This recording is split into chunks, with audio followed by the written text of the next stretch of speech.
तो currently WWE के 4 बड़े सुपरस्टार टेलीविजन और इन रिंग एक्शन से बाहर चल रहे हैं इस समय, जो कि हमारे the viper, the legend killer Randy Orton, the fiend Bray Wyatt, the power of positivity Biggie and fourth one है हमारे the Scottish warrior Drew McIntyre. तो हम सभी को बेसब्री से इंतजार है कि कब ये चारों अपनी रिटर्न करेंगे और इन रिंग एक्शन में कम्पीट करेंगे। बिगी को 1 साल से भी ज्यादा हो चुका है इंजर्ड हुए। रैंडी ऑर्टन ने भी रिसेंटली अपने WWE करियर का सबसे लंबा ब्रेक लिया और पता नहीं ये और कितना लंबा चलना है। The eater of words, the fiend Bray वायट का तो रेसलमेनिया मैच भी कैंसिल हो गया और उसी रेसलमेनिया के बाद से हमारे the Scottish warrior Drew McIntyre भी नहीं देखने को मिल रहे हैं। तो आखिर कब तक ये चारों सुपरस्टार वापस इन रिंग एक्शन में आएंगे WWE की रिंग में, यही जानेंगे हम आज की हमारी इस वीडियो में। तो स्टार्ट करेंगे सबसे पहले the viper, the legend killer, the 14 time world champion Randy Orton के साथ में। अभी कुछ दिन पहले ही रैंडी ऑर्टन की इंजरी को 1 साल कंप्लीट हो गया है और पिछले 1 साल से वो WWE की रिंग से बाहर है। लास्ट ईयर रैंडी ऑर्टन को RK Bro versus street profits के एक मैच में बैक इंजरी हो गई थी और इस इंजरी का कारण था उनका खुद का फिनिशिंग मूव आरकेओ। बहुत सालों तक बहुत सारे आरकेओ मूव्स यूज करके रैंडी ऑर्टन को बैक इंजरी हो गई एंड रिसेंटली रैंडी ऑर्टन के फादर बॉब ऑर्टन ने बताया था कि डॉक्टर्स ने उनको मना कर दिया है वापस इन रिंग में रिटर्न करने से, बट इन दी एंड उन्होंने ये भी कहा था कि वो रैंडी ऑर्टन है, वो कुछ भी कर सकता है जो उसका मन करे। तो अगर रैंडी ऑर्टन का मन करता है वापस इन रिंग एक्शन में आने का तो फिर कोई भी इंजरी उनको रोक नहीं सकती रिटर्न करने से। But then WWE hall of famer Teddy Long, जो कि फॉर्मर स्मैकडाउन जनरल मैनेजर भी रह चुके हैं, वो विजिट करते हैं रैंडी ऑर्टन के घर पर। वो मिलते हैं रैंडी ऑर्टन से और बाद में आकर बताते हैं अपने एक इंटरव्यू में कि रैंडी ऑर्टन अब पहले की तरह नहीं रहा, वो बिल्कुल चेंज हो चुका है। पहले जिस तरीके से रैंडी ऑर्टन पागल रहता था रेसलिंग को लेकर, अब वो वैसा नहीं रहा है। अब वो बहुत शांत बंदा हो गया है। अब वो कोई भी चीज करने से पहले, कोई भी एक्शन लेने से पहले शांति से सोचता है कि उसके क्या कॉन्सिक्वेंसेस हो सकते हैं, क्या वो जो एक्शन ले रहा है, जो डिसीजन ले रहा है, उससे उसको कोई प्रॉब्लम तो नहीं होगी आगे फ्यूचर में। So that's why Randy Orton का केस तो बहुत ज्यादा कंफ्यूजिंग है कि उनकी रिटर्न कब तक होगी। अगर डॉक्टर्स उनको मना कर रहे हैं तो फिर हो सकता है वो रिटायरमेंट ले भी ले, बट अगर उनकी रिटर्न होती है तो फिर वो इस साल तो डेफिनेटली नहीं होने वाली है। या तो उनकी return next year royal rumble या फिर रेसलमेनिया के अराउंड होगी, नहीं तो फिर इस साल के एंड तक होगी, नवंबर या फिर दिसंबर के मंथ तक, क्योंकि ना ही अभी वो पूरी तरीके से फिट है और ना ही मेडिकली क्लियर है रिंग में वापस आने के लिए। नेक्स्ट है हमारे the power of positivity Biggie. Last year road to WrestleMania 38 के बीच में इन्हें दी ब्रॉलिंग ब्रूट्स के खिलाफ मैच में एक नेक इंजरी हो गई थी।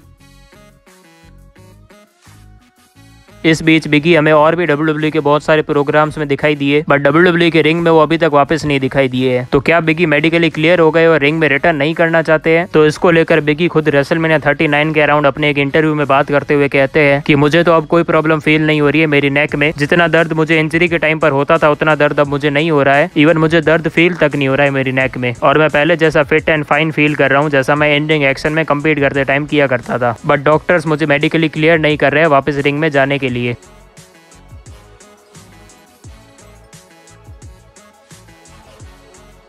एंड ये सारी बातें सुन के एक चीज तो कंफर्म हो जाती है कि बिगी बहुत जल्दी मेडिकली क्लियर हो सकते हैं और उनका रिटर्न 100% या तो मनी इन द बैंक या फिर समर स्लैम में डेफिनेटली होने वाला है। देन इसके बाद थर्ड सुपरस्टार है जो कि आते हैं, स्टोरी लाइन स्टार्ट करते हैं और बीच में ही गायब हो जाते हैं। हाँ, मैं बात कर रहा हूँ द फील्ड ब्रे वायट की, जिनकी रिटर्न तो बहुत ही धमाके के साथ, बहुत ही हाइप बना के QR कोड स्कैन करवा के करवाई थी, बट अब कहाँ गायब हो गए रेसलमेनिया से पहले पता भी नहीं किसी को। उनके गायब होने का रीजन मिला था कि वो बीमार है, बट ऐसी कौन सी बीमारी होगी जो कि अभी तक ठीक ही नहीं हो रही है। इस बीच इनकी कुछ फोटोज भी निकल कर आई थी, बट अभी तक किसी को भी 100% श्योर पता नहीं है कि ये क्यों गायब हो गए थे और इनका रेसलमेनिया मैच क्यों कैंसिल हो गया। और आइडिया लेकर आई है और अब कुछ 4-5 रॉ या स्मैकडाउन के एपिसोड्स के ऊपर QR कोड स्कैन करवा के इनकी रिटर्न भी करवा दी जाएगी बहुत जल्दी। एंड अब बढ़ते हैं हमारे fourth and final superstar the Scottish warrior Drew McIntyre की तरफ। रेसलमेनिया में एक अमेजिंग ट्रिपल थ्रेट मैच में अमेजिंग परफॉर्मेंस देने के बाद the Scottish warrior Drew McIntyre WWE television से गायब ही हो गए हैं। अगेन इनको लेकर भी किसी को भी 100% कंफर्म पता नहीं है कि ये क्यों WWE से गायब हो गए हैं। कुछ कह रहे हैं कि AEW में जाना है, कुछ कह रहे हैं कि इनको वर्ल्ड हेवीवेट चैंपियन बनना है, कुछ कह रहे हैं कि अच्छी बुकिंग चाहिए, कुछ कह रहे हैं कि ज्यादा पैसा चाहिए। अब इतनी सारी रिपोर्ट्स में किस पर बिलीव किया जाए? और कुछ रूमर्स तो इनके कॉन्ट्रैक्ट को लेकर भी थे कि रेसलमेनिया में इनका कॉन्ट्रैक्ट एक्सपायर हो गया और अब ये रीसाइन नहीं कर रहे हैं। लेकिन जो रिसेंट रिपोर्ट्स आई है उनके अकॉर्डिंग इन्होंने कॉन्ट्रैक्ट तो रीसाइन कर लिया है, बट अब ये वेट कर रहे हैं WWE की क्रिएटिव कंट्रोल के साथ कुछ बात करके। ये चाहते हैं कि जब भी इनकी रिटर्न हो तब इनकी बुकिंग इनके खुद के अकॉर्डिंग की जाए, ताकि पिछले 1-2 सालों से जो इनकी बेकार बुकिंग चल रही है वैसी बुकिंग ना हो सके फिर से। और जब तक WWE क्रिएटिव टीम वाले और ड्रू मैकिंटायर दोनों ही एक फेज के ऊपर नहीं आ जाते हैं तब तक इनकी रिटर्न नहीं हो सकती। और अगर कोई कंफर्म डेट की बात करें तो फिर नाइट ऑफ चैंपियंस तक का वेट कर लो, हो सकता है वहां पर इनकी सरप्राइज रिटर्न करवा दे। एंड नहीं तो फिर मनी इन द बैंक में तो WWE वाले डेफिनेटली इनकी रिटर्न किसी भी हालत में करवाना चाहेंगे, बिकॉज वो होने वाला है यूके में और ड्रू मैकिंटायर भी वहीं के सुपरस्टार है। तो अगर मनी इन द बैंक में WWE वालों को छप्पर फाड़ कमाई करनी है तो फिर ड्रू मैकिंटायर की पॉपुलैरिटी का यूज तो करना ही पड़ेगा वहां पर। दैट्स व्हाई हो सकता है या तो नाइट ऑफ चैंपियंस या फिर मनी इन द बैंक में इनकी रिटर्न हो ही जाए। तो ये थी कुछ रिपोर्ट्स हमारे इन चारों ही सुपरस्टार को लेकर। कर कब तक ये वापस अपनी रिटर्न कर सकते हैं। आई होप आपको वीडियो पसंद आई होगी, अच्छी लगी हो तो एक लाइक और चैनल को सब्सक्राइब करते हुए जाना सारे लोग याद से।